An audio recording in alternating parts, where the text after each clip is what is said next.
Ladies and gentlemen, straight to the point, straight to the streets. We're down here at Union Market in Northeast DC.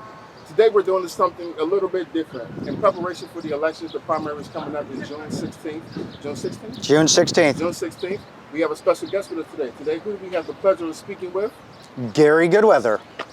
Gary, thank you so much for giving us your time. And because time is precious, we're going to get right into it. All right, so my first question isn't so much of a question, but Gary, tell the residents of DC who you are. Who am I? God, I keep thinking about that. No, I'm Gary Goodweather. I'm running for mayor of DC because I want to create a city that is affordable and safe for everyone.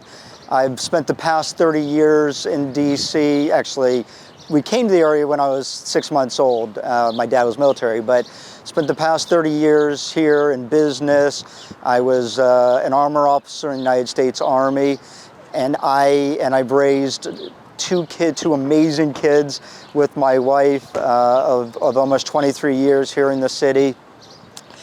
I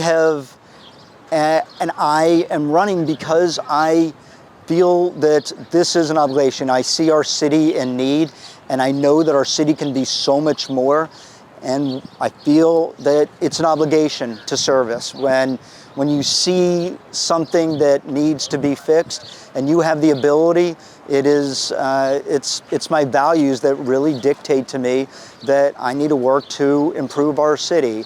I have an MBA from Johns Hopkins University with a concentration in finance that I earned at night while working during the day. I actually helped build, right behind us, I built the Hilton Garden Inn, Noma, right behind us, which really accelerated the development of the Noma neighborhood during the Great Recession. That project brought just in itself 1.6 million square feet of development, Harris Teeter grocery store, 600 apartment units, and a lot of what you see behind me was really accelerated by that. And I've built housing here in this city, and I'll say this DC government operates on the DC government works to keep people back from success rather than promoting it. They penalize instead of promote, and that mindset is what we need to change here in DC. I want to start off by talking about education. So some of the people we talked about, the youth, the educators, and the families, one consistent thing they all mentioned is they all feel ignored on certain issues. One of the things that was mentioned was the disconnect that exists between the school system and the families and communities. If elected mayor, how do you envision reestablishing that connection? Yeah, I mean, first of all, this is, I understand why educators, why families feel like they haven't been heard and feel disconnected is they haven't been heard. I mean, we have been doing the same thing over and over again. We spend more per student than any jurisdiction in the country with some of the worst long-term outcomes. Our literacy rates going down, our truancy rates east of the river are above 50%. Our kids literally aren't going to school. I actually spent the morning at Bright Beginnings in Southeast talking to educators, talking to parents, actually it was adorable. I was talking to a bunch of these adorable little kids. But what they continue to say is that in addition to they don't feel like they are getting any of the resources they need. And actually, to the point about how DC penalizes instead of promotes, two things are happening right now in our budget. Number one, the Child Equity Pay Fund has just been cut from the budget. And I will tell you, I'm extremely concerned that it's really going to get effect this year. Number two is that, which I did not know before, is that this Better Beginnings program, they work very hard to become a top-tier educational school, and they invested money and invested in their educators and their different resources. And now the city, instead of incentivizing them to continue to do that, they're cutting the reimbursement to be able to do that. So I understand why educators don't feel like that. Question is, what am I going to do when I'm mayor? Number one is that as soon as I become mayor, I am going to create a citywide civic organization, service organization. I call it the Capital Corps. And it's got 8 different branches in it, including an early childhood development branch and an education corps. It will create the workforce. It's a workforce development program that will provide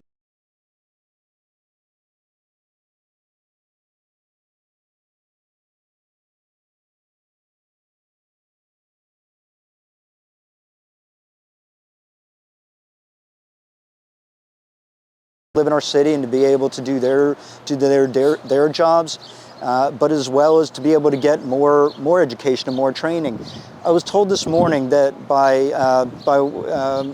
this one of the women when I was walking out, how she wants to go back and get her master's degree, but other than being too very expensive, that now the district is effectively disincentivizing her to do that. That is unacceptable. In my Capital Corps and in these different branches, it is a workforce development program that'll bring everybody together so that every DC resident has a career path, number one. And I know that was a long number one. Second is that to make sure that I am hearing from everybody and that everybody can communicate directly with me and vice versa, is I am moving the office of the ANC from under council to under my office. I need to be able to directly communicate with everyday residents so that and educators, so I truly understand what the situation.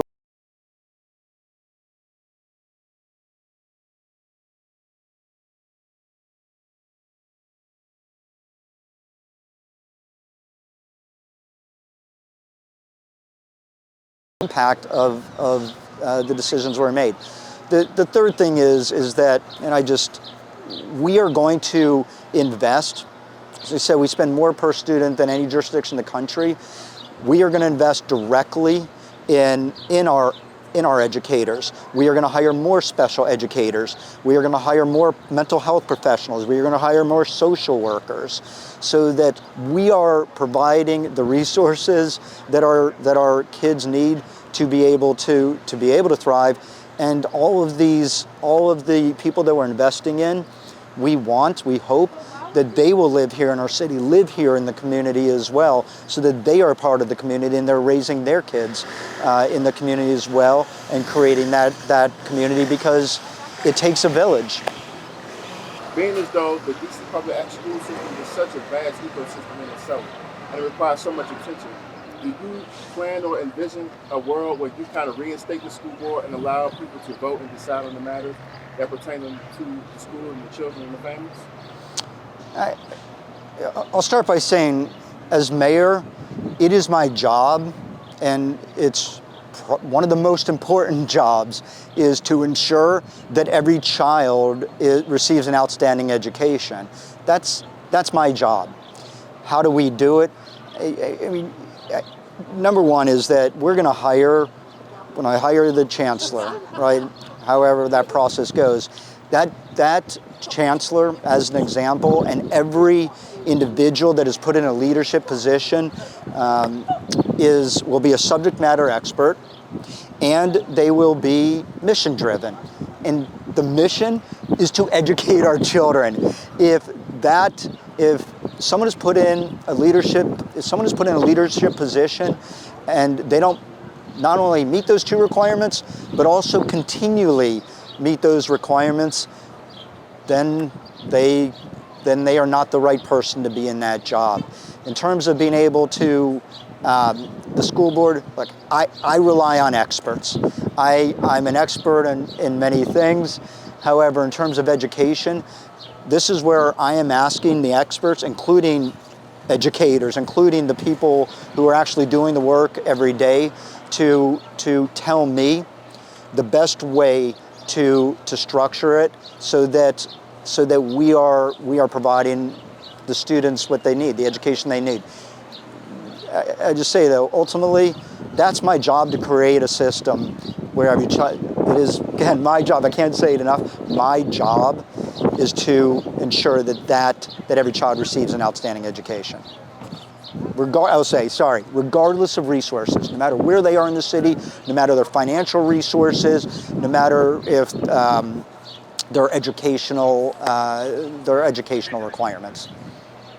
Whenever you bring up crime in DC, almost the first thing that they'll say is the youth and youth and teens. Now, over the last few years, growing up in DC, I have seen a systemic decline and reduction in the infrastructure designed to support the youth. How do you envision supporting the youth, making the youth feel supported, and ensuring that they have a high quality of living in DC as well as other metro areas? Number one is that we are educated. Well, let's say we need to be talking to our youth more, right? But we're seeing that a lot of the crime has to do with economics, with poverty. We are going to be investing directly in DC residents so that they can have a better economic future. That'll address part of the problem, addressing poverty. Number two is, I mentioned how we have this Capital Corps, and one of the pathways that we have in the Capital Corps is a youth branch. The reason why it's important is that it provides a path with purpose, belonging, and service. The mentorship, it provides the places for our children to go, and it addresses each individual one of our kids' needs with whatever they want and to enjoy. So, as an example, we will have programs and staffed programs through this workforce development system that will provide after-school activities. We have the facilities, but to be able to provide places for our kids to go before school, after school. But what we also need is the staff to be able to support them, the mentors to be able to support them, and we're going to professionalize mentorship, and ultimately to be able to help our youth. We need to make sure that they are getting educated. And we have some of the worst literacy rates. So investing in our education system in ways that actually get kids to school and all the after-school programs, that is also an exceedingly important way of connecting our youth to our community and showing that they can have a better pathway. A lot of the seniors talked about their last years of living feeling like suffering, and their complaints going on deaf ears when they complain to city officials and the DC Office of Aging. If you were to become mayor, how would you support protect the seniors, which is arguably one of my most vulnerable populations? How would you support and protect our senior population to ensure that their senior days are some of their best days? Yeah. I want to say that, because I think it's important, is that our seniors, our children, it takes a village. And we are all connected here in our city, and it is also all of our responsibility to take care of one another. And I'll say my dad's 96, my mom turns 90 in 2 weeks, and I'm seeing now how difficult it can be, and I obviously work to make sure that they are enjoying these years.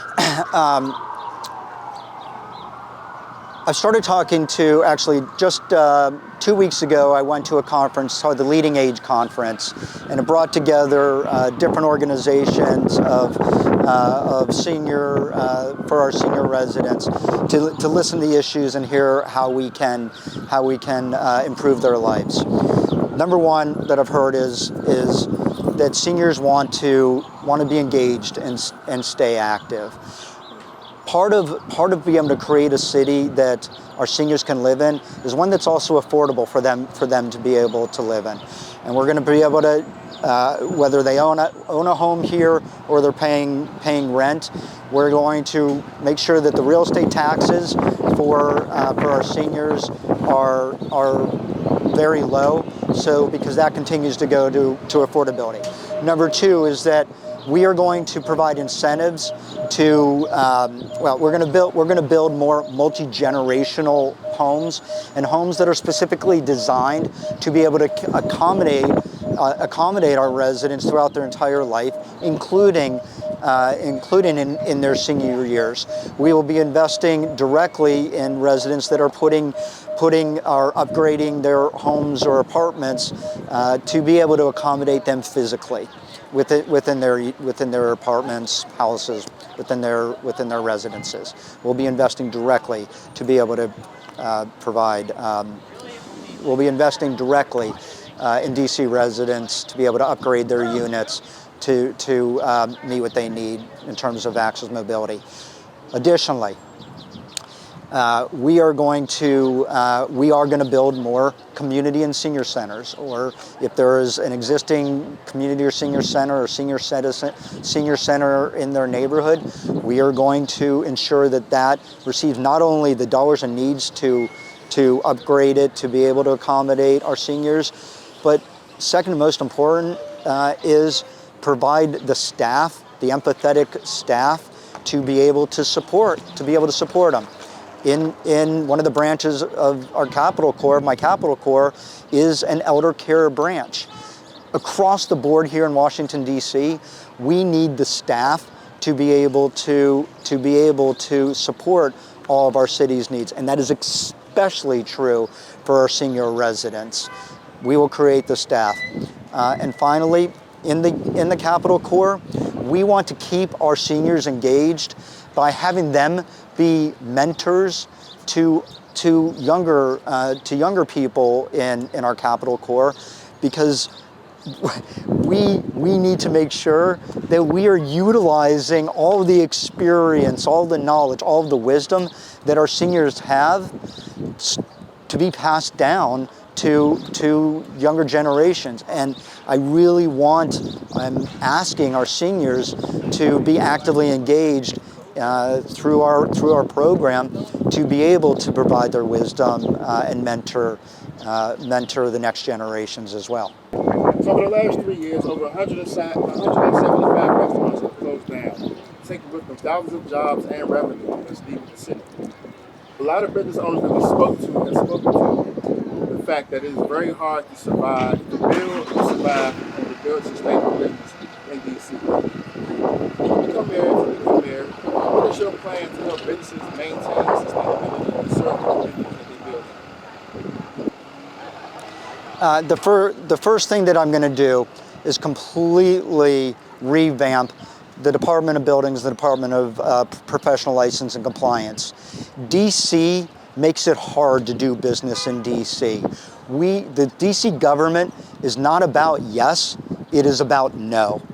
So we need to make sure, and the cost, just purely the cost, to be able to start a business and then to be able to operate a business from what DC charges makes it near impossible to be successful. We are not setting up our residents or our businesses for success.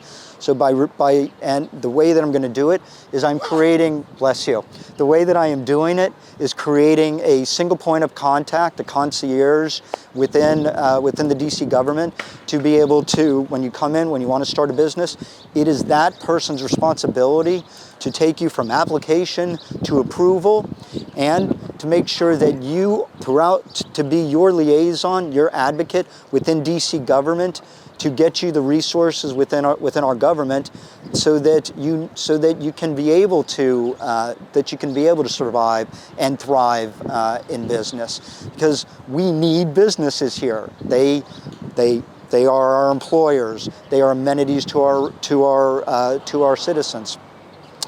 I'm also going to create a venture fund where we are investing directly in DC residents and DC businesses.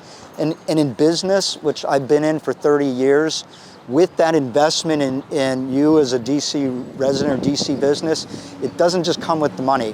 It comes with all of the intellectual capital. It comes with all of the mentorship, all of the training to ensure that our investment in you is setting you up for success, so that it's not just about starting your business, it is about sustaining your business.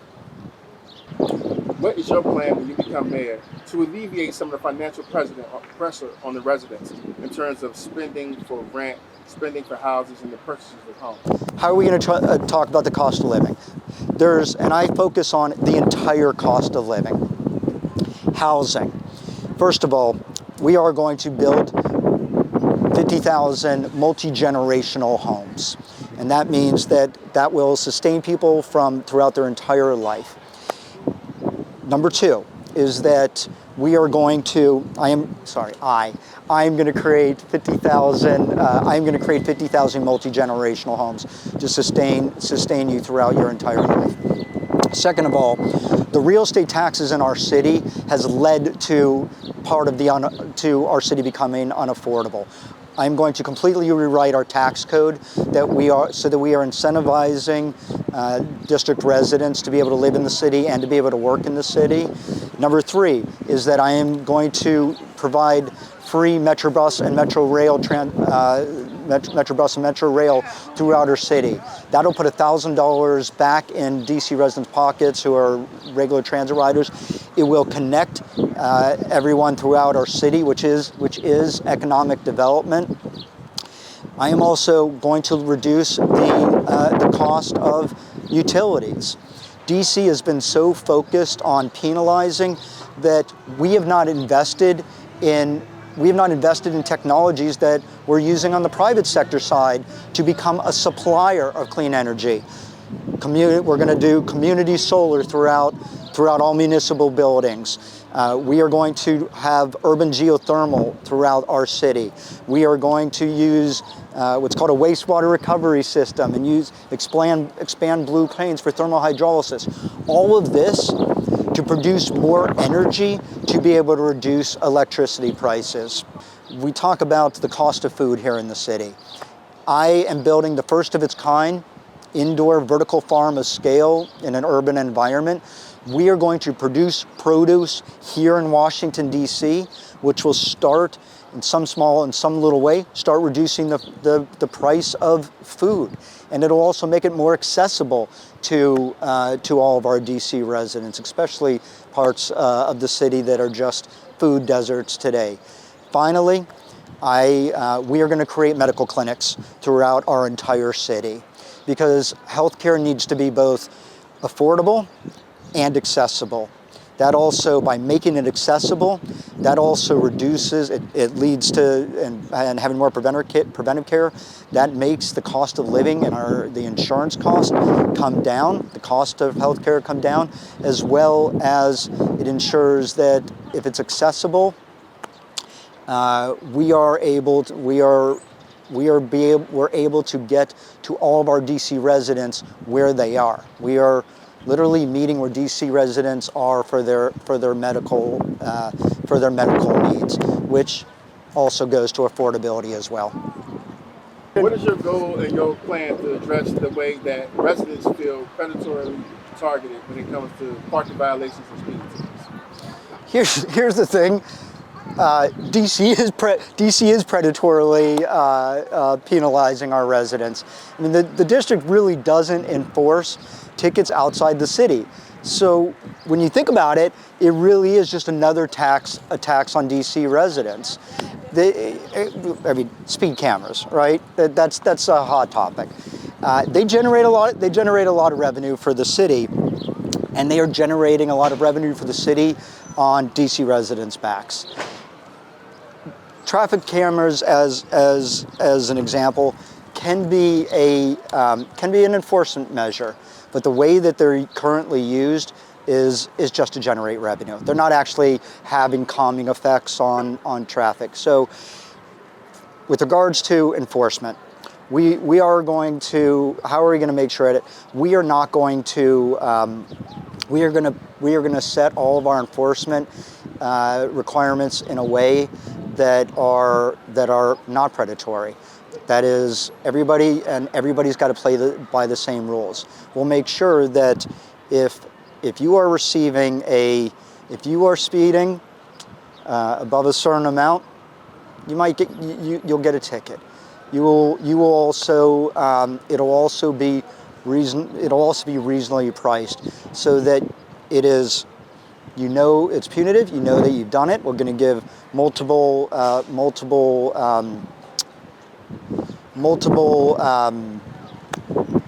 warnings, but the intent will be not just as not to be a revenue generator for our city, but to actually create, to be able to create calming mechanisms for our city. Number one. Number two is that, and I think this is important, said everybody's got to play this by the same rules. I don't think that anybody will really say that this is working for this transportation system. Our roads are really working for anybody. It's part of my plan, and I really believe we have this once in 100-year opportunity to re-envision our city and re-envision our infrastructure. We are going to make our city the most walkable city in the country. We're Washington, D.C. We need to be the example. That means, though, is that we will become the most pedestrian friendly. We will incorporate, in addition to cars, micro mobility vehicles, bicycles, e-bikes. But everybody's going to play by the same rules, and the same rules for enforcement as well. So, and there's lots of ways that we can do this, including geofencing. But this way, to be able to create a walkable city, it's a city where everybody does play by the same rules, and the enforcement is the same, and it is designed in a way thinking about all the different ways that we move throughout our city.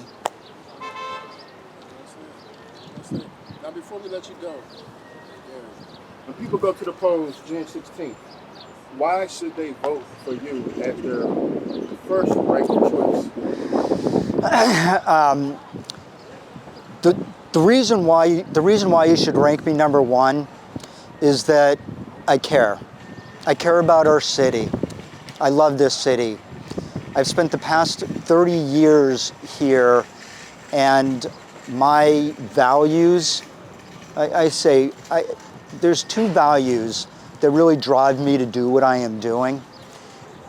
My Jewish value of Tikkun Olam, to repair the world, and I went to Jesuit school, Jesuit Catholic high school.